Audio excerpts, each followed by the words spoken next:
Welcome to the Rent to Rent Success podcast, all about creating consistent cash flow, escaping the 9-to-5, and really living life on your terms. This is the only podcast entirely dedicated to helping you achieve rent to rent success. It's our place to inspire each other to believe bigger, to be bolder, and to be game changers for good. I'm Stephanie Taylor, your guide on this exciting ride.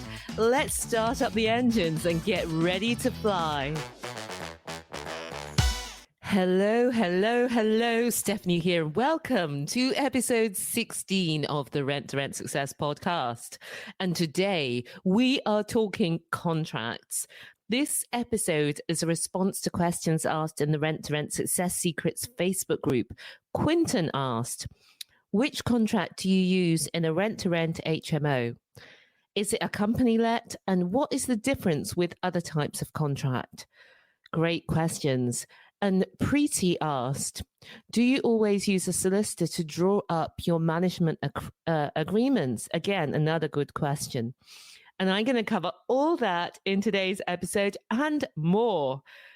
If you're joining us for the first time, a big welcome to you. Do go back and listen from episode 1. Each episode builds on the next to give you the full picture of rent to rent success. And if you've been with us all along, or if this is not your first episode, welcome to you too. I know that you are going to love this one. And thank you for all of the reviews. So if you're enjoying it, you haven't left a review yet, please do leave a few words on Apple to say that you are enjoying it. You'll feel amazing. So now let's get down to the business of contracts. This does get people so het up. Important note before we dive in, I'm not a solicitor. This is not legal advice. I'm simply talking here from my own experience of England and Wales. It's important to check the legalities in the area where you operate. So rent to rent is a great strategy. It can really change your life and it can help you get that consistent cash flow that's life-changing. There are some important things to know though, things that could trip you up. And in this podcast, we step you through everything you need to know about rent-to-rent contracts. So first of all, we're going to tackle Quinton's question where he talked about which contract you use in rent-to-rent HMO. Is it company-let? And what's the difference between the types of contracts? So there are two types of rent-to-rent contracts which should be used between you as the rent-to-renter and the landlord or property owner, or the letting agent. So the two types are number one, a lease agreement, and number two, a management agreement. So with a lease agreement, it's a commercial lease, basically, which gives you the right to rent the property and to rent it out to your own tenants or guests for a specified period of time. You would use a rent-to-rent lease agreement when your agreement is direct with the owner of the property and the property is either an existing HMO or commercial property, or the property is unencumbered, i.e. it's got no mortgage on it. Second, we've got the management agreement, and this agreement gives you the right to manage the property on a specified basis, e.g. HMO or service apartment, i.e. by the room or by the night. You would use a rent-to-rent management agreement when your agreement is with the letting agent or with the owner and the property is not an existing HMO or commercial property. So Quinton also asked, is it a company-let agreement? No, it's not a company-let agreement. A company-let agreement gives you the right to manage the property if you operate as a limited company or a limited liability partnership, and it would stipulate that your tenants are members of your company, whether directors, employees, or guests. Only people directly connected to your company would be able to use the property, and that's why it's not a company-let. So ensure you do this, because whichever agreement you go for, it's important to explain. It's important to ensure that you explain to the property owner that they must ensure that that their mortgage lending, if they've got a mortgage, allows for the use of the property as a house share, or for the tenant type that you're going for if it's not professional tenants, or if you're doing service accommodation, that it permits use of the property as a service accommodation. So they need to check with their mortgage lender. The second thing is they need to check with their insurer that their insurance allows the use of the property as a house share, if that's what you're doing, or service accommodation, if that's what you're doing. And so many people let this stop them from starting a great business because of concerns about the contracts. What you need to do is just use the right contract, which we've explained above, and then also just ask the owner to check with the lender if they have mortgage lending on the property, and also check the insurance. The insurance is easy to fix because you can just use an insurer who will insure against that, against rent-to-rent HMO. So sometimes changing lender can be difficult and expensive, and some owners won't want to do that if that's going to be required. Have you ever had the feeling of wanting more? I have. Raw cashew nuts, cute dash hound photos, and Susie Q all do it for me. And you're listening here. You're loving it. Okay, I'm guessing here. You want to take things to the next level? Okay, I'm an optimist. Come over and see us at rent2rentsuccess.com. That's rentsuccess.com, and get to see us in person. We've got a lot of juicy rent-to-rent goodness going on over there. Videos, blogs, free training and guides. I know you're going to love it. So check it out at rent2rentsuccess.com. So now let's move on to Prity's question. Do I need to use a solicitor? Prity said, do you always use a solicitor to draw up your management agreements? So you can go to a solicitor and have your contract drawn up. Using a solicitor is expensive and it's time consuming. And you might think that you'll get a better result and you'll be more protected if anything goes wrong if you went to a solicitor. And that's natural. We thought that too. But what we were surprised to find is that many solicitors do not understand the business model of rent-to-rent, even though they say that they do. And if you have any issues and you go back to your solicitor, you will find that in the contract that you signed with them, you've agreed that with very few extremely rare exceptions, the solicitors, are not liable if anything goes wrong with you or your contract or anything related. And you would imagine actually that a solicitor would put that protection in for themselves. So why you should use a tried and tested rent-to-rent contract? This is to protect yourself as much as possible. It's important to use the right contract and include the right clauses. And many people don't realize, I hadn't really thought about it beforehand, that solicitors start with a template, boilerplate type of contract. And then they rely on what they know and what you know to advise them of all the clauses that you would like to see in the contract. Now, when you're starting out, you actually won't know all the clauses that you need to have in the contract. And if they're unfamiliar with rent-to-rent, which most solicitors are, in my experience, your solicitor won't know which specific clauses need to be included. So over the years, we had our contracts originally done by solicitors, and over the years we've had them revised and updated by solicitors to add in new clauses. So, for example, we've had a coronavirus clause added so that if anything like corona happens again, we now have provision in the contracts to enable us to renegotiate the guaranteed rent if we need to. Another example of one of the clauses that you need within your contracts, and something I see people struggling with, and you may have seen this yourself within Facebook groups and so on, is that if a landlord won't make essential repairs such as fixing a broken boiler in winter, our contract states that the owners must respond to emergency repairs in a specified period and agree the works to be carried out.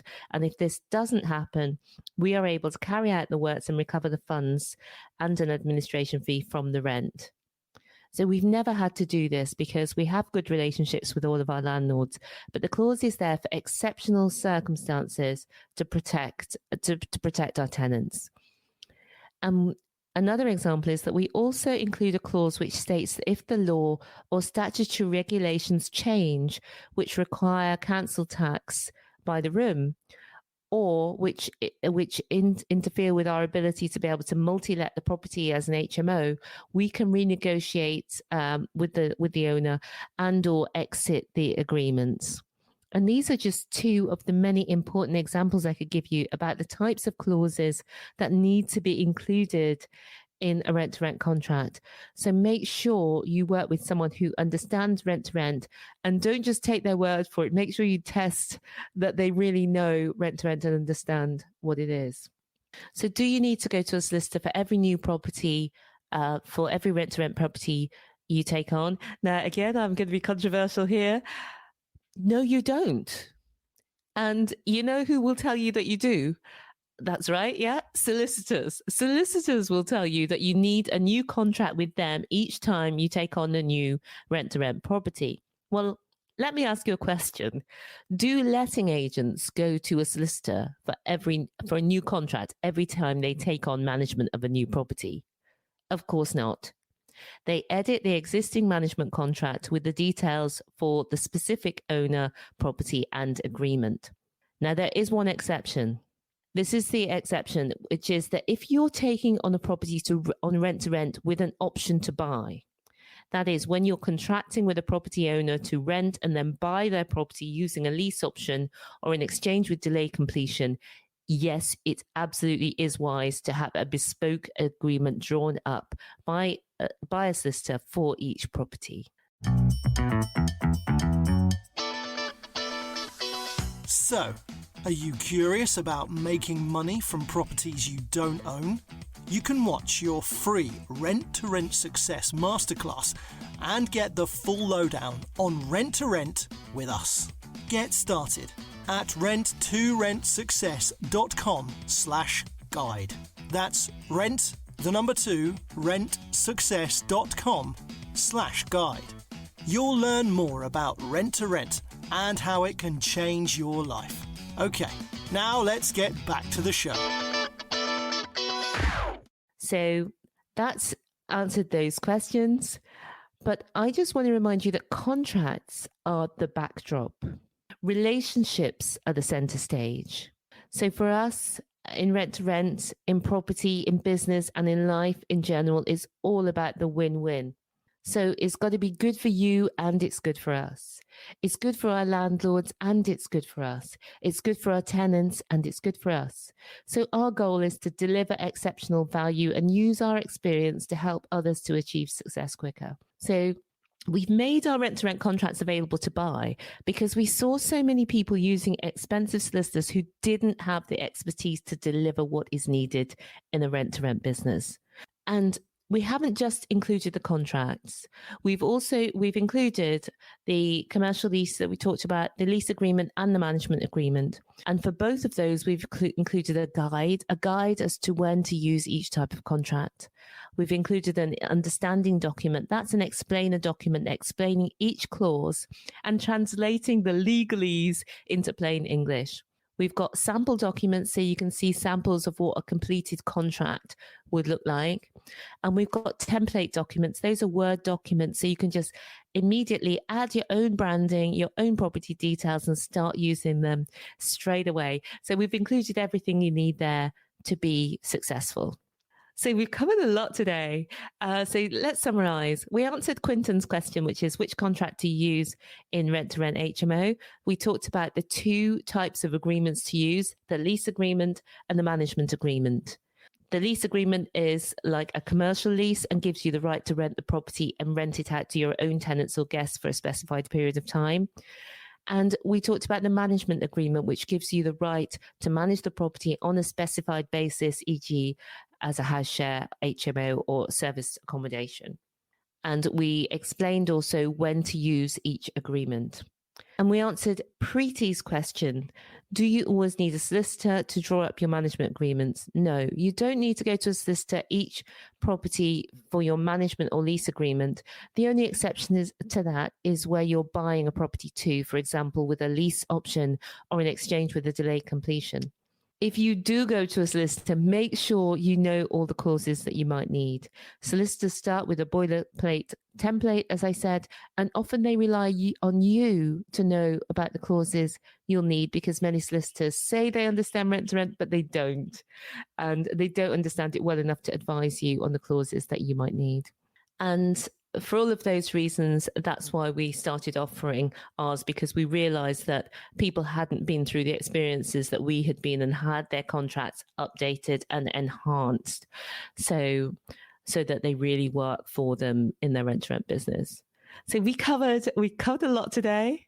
If you want to see it all written down, check out the show notes, and they are at rent2rentsuccess.com/16 for episode 16.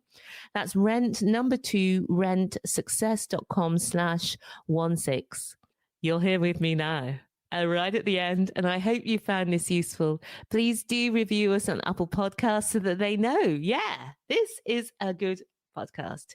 And I'll see y'all next week. I'll be talking about another big question I get asked, which is, what is the best location for rent to rent?